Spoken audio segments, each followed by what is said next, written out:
Nabiktima ka rin ba ng chismis kapakbet? Yung tipong wala ka namang ginagawa, pero pinagchichismisan ka pa rin. Ang mas mahirap dito ay puro negative ang sinasabi tungkol sa iyo. Para makontra ito, try consider having this amulet by your side, ang 2026 Peace and Harmony Lotus Amulet.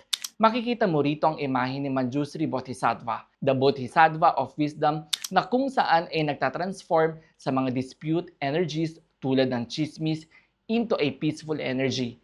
Sa isang side naman ng amulet ay ang Lotus Peace Flower na nire-reflect ang buhay na payak at masaya, be it sa mga iyong family, loved ones, friends at iba pa.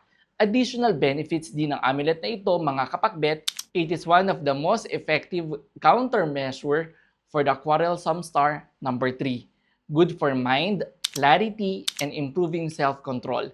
Para sa ibang feng shui tips and discussion, join and visit our official Facebook community, Kapakbet Community. Master Michael here, simplifying feng shui for everyone.